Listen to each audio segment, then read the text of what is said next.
Halo, Assalamualaikum warahmatullahi wabarakatuh, teman milenial. Perkenalkan, saya Adina Islamihak.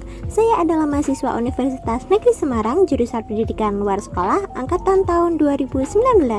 Pada kesempatan kali ini, saya akan menjelaskan terkait materi kesetaraan paket A pada mata pelajaran IPS. Pada kesempatan kali ini, saya akan menjelaskan materi peristiwa terjadinya kemerdekaan Indonesia.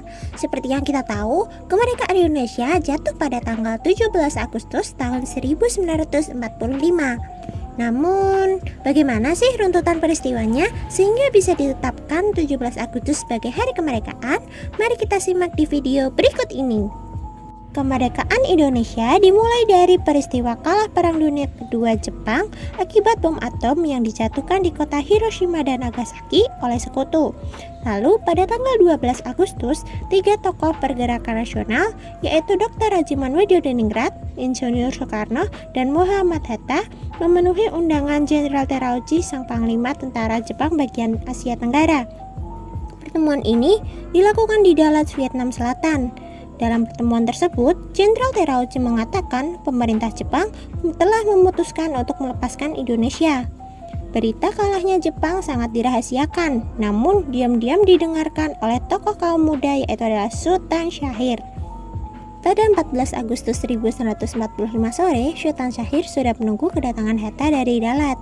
Syahrir mendesak agar proklamasi jangan dilakukan PPKI, karena menurutnya kemerdekaan akan dicap oleh sekutu sebagai negara buatan Jepang. Syahrir mengusulkan agar proklamasi dilakukan oleh Bung Karno atas nama rakyat Indonesia lewat siaran radio. Namun, Hatta tidak setuju, karena menurut Hatta hal itu berarti merangkas hak PPKI. Begitu pula dengan Bung Karno yang juga sepemikiran seperti itu.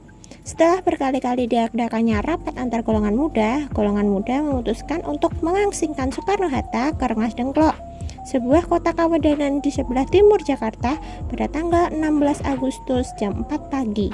Tujuan dari penculikan itu adalah menjauhkan Soekarno-Hatta dari pengaruh Jepang dan memaksa agar segera memproklamasikan kemerdekaan.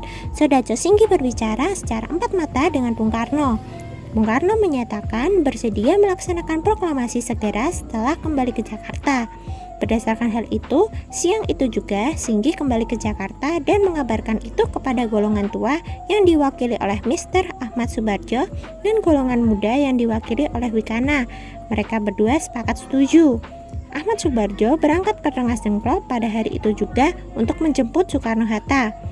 Golongan muda melepaskan Soekarno-Hatta dengan jaminan Ahmad Soebardjo, yaitu mempertaruhkan nyawanya jika proklamasi tidak diumumkan pada tanggal 17 Agustus selambat-lambatnya pukul 12 siang. Sesampainya di Jakarta, Soekarno-Hatta menuju rumah Laksamana Maeda, sang perwira penghubung Angkatan Darat dan Angkatan Laut Jepang yang berada di Jalan Imam Bonjol nomor 1.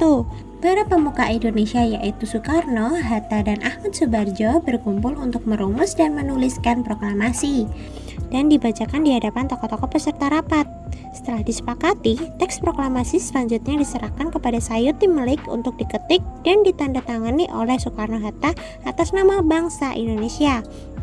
Timbul persoalan tentang cara mengumumkan proklamasi. Soekarno mengatakan bahwa rakyat di sekitar Jakarta telah diberitahu untuk datang ke lapangan Ikada. Namun, Bung Karno menolak cara tersebut dan akhirnya disepakati proklamasi kemerdekaan dilakukan di kediaman Soekarno. Setelah itu, para tokoh pulang ke rumah masing-masing. Sebelum pulang, Hatta berpesan kepada para pemuda yang bekerja di pers dan kantor berita untuk memperbanyak teks proklamasi dan menyiarkannya ke seluruh dunia. Pada tanggal 17 Agustus 1945, para rakyat sebagian besar sekitar Jakarta berkumpul di kediaman Bung Karno di Jalan Pegangsaan Timur nomor 56.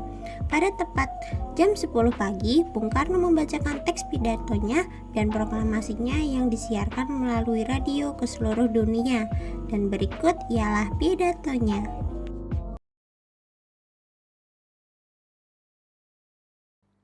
Saudara-saudara sekalian, saya telah minta saudara-saudara hadir di sini untuk menyaksikan satu peristiwa maha penting dalam sejarah kita.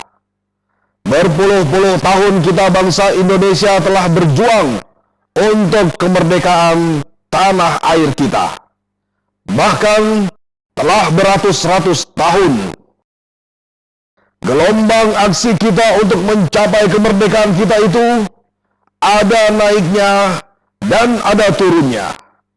Tetapi jiwa kita tetap menuju ke arah cita-cita.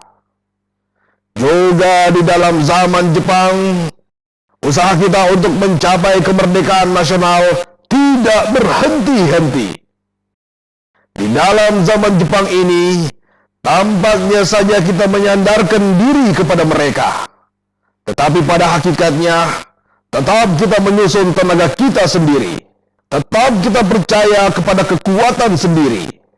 Sekarang, tibalah saatnya kita benar-benar mengambil nasib bangsa dan nasib tanah air di dalam tangan kita sendiri. Hanya bangsa yang berani mengambil nasib dalam tangan sendiri akan dapat berdiri dengan kuatnya. Maka kami tadi malam telah mengadakan musyawarah dengan pemuka-pemuka rakyat Indonesia dari seluruh Indonesia. Permusyawaratan itu seia sekata berpendapat bahwa sekaranglah datang saatnya untuk menyatakan kemerdekaan kita. Saudara-saudara, dengan ini kami nyatakan kebulatan tekad itu. Dengarlah proklamasi kami. Proklamasi.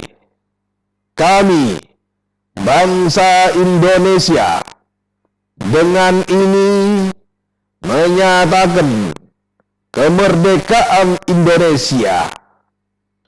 Hal-hal yang mengenai pemindahan kekuasaan dan lain-lain diselenggarakan dengan cara saksama dan dalam tempo yang sesingkat-singkatnya. Jakarta, 17 Agustus 1945. Atas nama bangsa Indonesia, Soekarno Hatta. Demikianlah saudara-saudara, kita sekarang telah merdeka.